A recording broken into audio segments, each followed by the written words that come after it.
नमस्कार दोस्तों, मैं आप सभी का मेरे परफेक्ट मार्केट न्यूज़ स्वागत करता हूं। इस हम न्यूज़ के आधार पर हम शेयर का एनालिसिस करते हैं। इस बार हम 4 मल्टीबार शेयर लेके आए हैं। वो चारों मल्टीबार बनने वाले हैं। तो कैसे, आइए देखते हैं।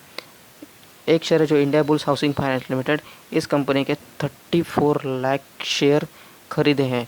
वो भी प्राइवेट लिमिटेड कंपनी ने, वो फाइनेंशियल कंपनी है, इसने खरीदे। वो भी ओपन मार्केट से 230। इसके वजह से 29 का उसका अप परसेंट की अप मिली है। और उसका आज का प्राइस 241 हुआ है। और उसका जो हाई हुआ है 250। क्या उसका यही हाई है? नहीं, एक्चुअल हाई कंपनी का अलग है। वो है 1500 के आसपास है। कंपनी ने 130 का बॉटम मारा है। इतना करेक्शन आने के बाद कंपनी में अभी थोड़ी बहुत अपसाइड मिली है। वो अपसाइड कंपनी मेंटेन बरकरार रखती है क्या, नहीं, हमें देखना है। पर एक्चुअली इसमें जो न्यूज़ के आधार पर नहीं, पर फंडामेंटली ये कंपनी बहुत स्ट्रांग है। उसके पास बहुत रिजर्व कैश है लोन देने के लिए बहुत। और इसने बहुत भी इस 2-3 महीने में बहुत लोन डिस्बर्स किया है, जिसके वजह से इसमें इन्वेस्टर आ रहे हैं। तो कंपनी का ये जो market capital earning per ratio बहुत अच्छा है। कंपनी ने इसके करेक्शन होने के बाद भी कि लगातार उसने डिविडेंड की परंपरा कायम रखी है। इसके लिए उसका डिविडेंड यील्ड है 12.86%। तो कंपनी वाकई मल्टीबार स्टॉक बनने के लायक है। तो आप इसमें इन्वेस्टमेंट करने के लिए देख सकते हैं।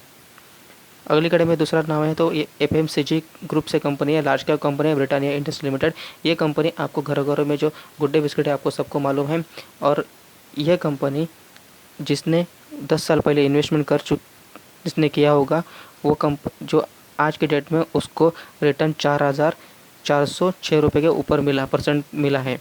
तो ये कंपनी लगातार अपना ग्राफ है वो बढ़ता ही जा रहा है और बढ़ता ही जाने वाला है। पर कुछ दिनों में कंपनी में जो नेगेटिव आए हैं, कंपनी के शेयर गिर रहे हैं। तो गिरने की वजह से कंपनी में जो नेगेटिव जो रूमर्स फैल चुका है वो कुछ मायने नहीं रखता। क्योंकि कंपनी का जो ऐसे कंपनी का बढ़ना उतरना चालू रहता है। तो उसमें ऐसे कोई बड़ी बात नहीं है। कंपनी का जो इसमें रेवेन्यू वगैरह कुछ इनसाइड न्यूज़ नहीं है कि इसकी वजह से कंपनी ने करेक्शन तो आता ही रहता है। ओवरब्राट होने के लॉकडाउन के पीरियड में ओवरब्राट होने से कंपनी में थोड़ा करेक्शन आ रहा है, बस, और कुछ नहीं। तो ये मल्टीबार स्टॉक बनने वाला है।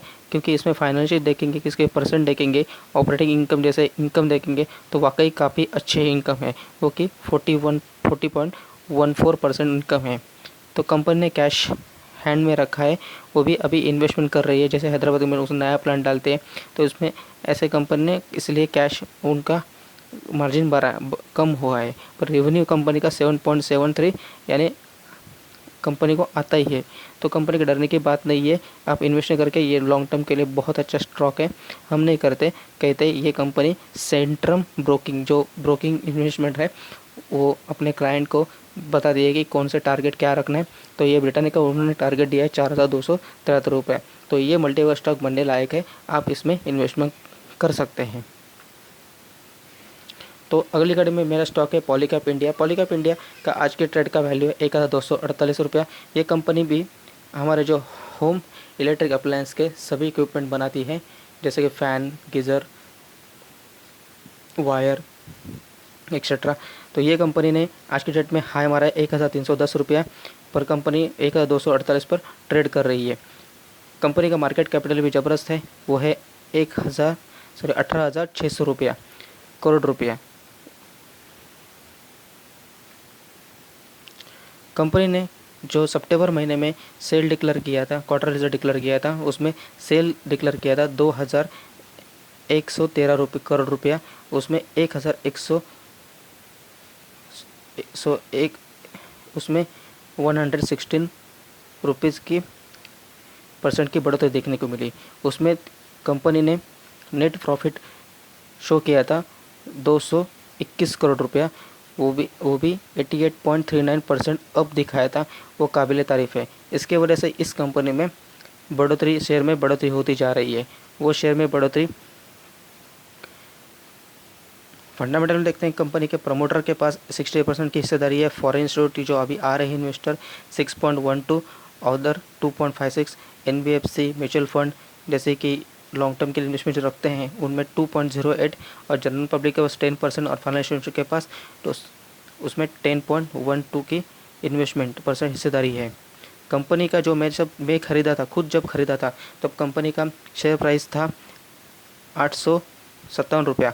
अभी की बाद में कंपनी का एस सिक्योरिटी ने दिया 908 रुपया होल्ड करके रखा था। बाद में उस कंपनी ICICI डायरेक्ट ने 950 का उसका टारगेट दिया था। अभी ये तीनों टारगेट अचीव करके कंपनी ने एक नया टारगेट बना रही है, वो है 1228 रुपया। आनंदी राठी ने अक्टूबर में दिया था, पर कंपनी का ये भी टारगेट अचीव कर चुकी है। अभी उसका नया टारगेट जो शेर खान ने दिया है वो आप देखेंगे कि 1530 रुपये का टारगेट दिया है। वो टारगेट कंपनी का अचीव करने का अभी शेर खान ने दिया। तो ये स्टॉक मल्टीवेरिएट स्टॉक है, आप इन्वेस्टमेंट करके इसमें पैसा बना सकते हैं।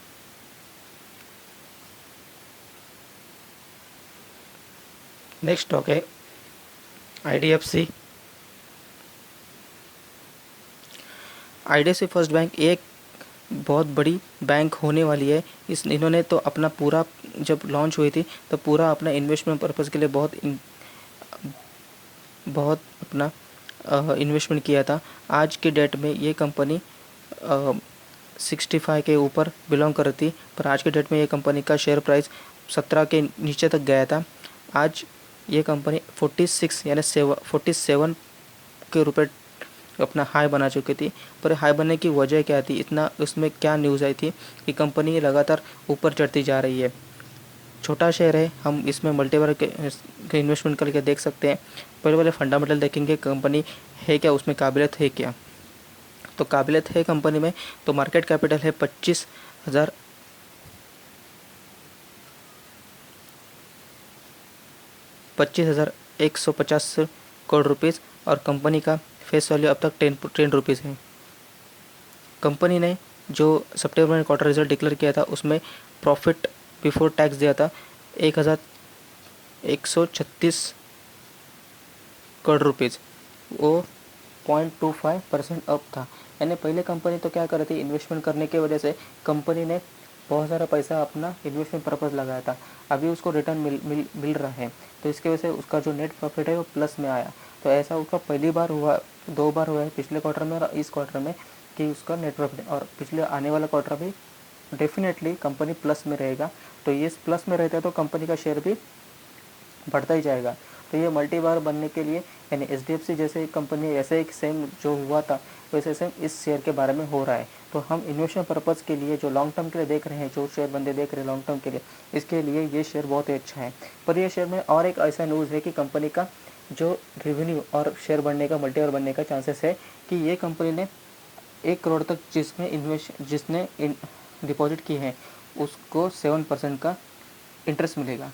वो पहले इंटरेस्ट कितना 6%, यानी कंपनी के बैंक के इंटरेस्ट कम होते जा रहे हैं, पर ये जो बैंक है इंटरेस्ट बढ़ाती जा रही है। तो डिपॉजिट को जो कर रहे हैं, जो हमारे लोग आम लोग हैं डिपॉजिट कर रहे हैं, उनके लिए ये बैंक मसीहा बन के काम आ रही है। क्योंकि 5% इंटरेस्ट हमें FD में मिलता है, ये तो 6% ऑलरेडी दे चुके थे और अब 7% कर रही है।